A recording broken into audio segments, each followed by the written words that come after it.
سل هۆکار بۆ وازهێنان لە گوناه و تاوان. خاڵی 31 بیرکردنەوە لەوەی کە تۆ ئەهلی ئاگربی و لەناو ئاگردا هەڵجێڕ و وەرجێڕت پێ بکەن. برای شیرینم، خوشتی ڕێزدارم، ئەی ئەو کەسەی کە تاک و ساتی ئێستا وازت لە گوناه نەهێناوە، لە ساتەکانی گوناهدا بیر لەوە بکەرەوە کە خوا نەخواستە تۆ ئەهلی ئاگربی و لەناو ئاگردا هەڵجێڕ و وەرجێڕ وەک کەباب بتبرژێنن، بەڵێ ئەملا و ئەولاد ببرژێنن. ئەمە قسەی من نییە، ئەمە فەرمودەی خوای پەروەردگارە. خوای گەورە دەفەرمێ: یومە تقلب وجوههم في النار يقولون يا ليتنا أطعنا الله وأطعنا الرسول.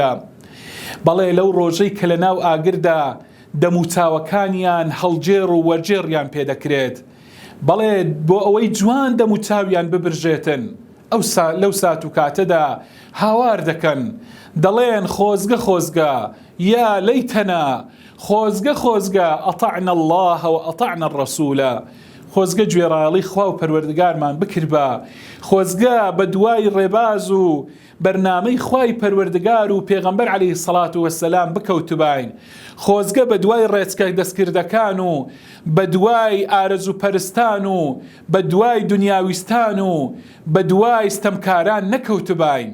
بەڵام خۆزگە چ سوودێکی هەیە، چ فایدەیەکی هەیە لەو سات و کاتەدا؟ بۆیە خۆشەویستان، تا سوودی هەیە، تا کاتی هەیە، ئێستا دەرفەتە. سبحان الله، لەو ساتەدا، لەو ساتەی کە خوای پەروەردگار دەفەرمێ هەڵجێڕ و وەرجێڕیان پێدەکرێت، شوێنی ئەوانە کوێیە؟ شوێنیان ئاگرە. بەڵێ شوێنیان ئاگرە و لەناو ئاگردا هەڵجێڕ و وەرجێڕیان پێدەکرێت. ئەی کوا دەموچاوەکانیان؟ دەموچاوەکانیشیان لەسەر ئاگرە، بەڵێ لەسەر ئاگر هەڵجێڕ و وەرجێڕیان پێدەکرێت، دەسووتێنرێن، دەبرژێنرێن.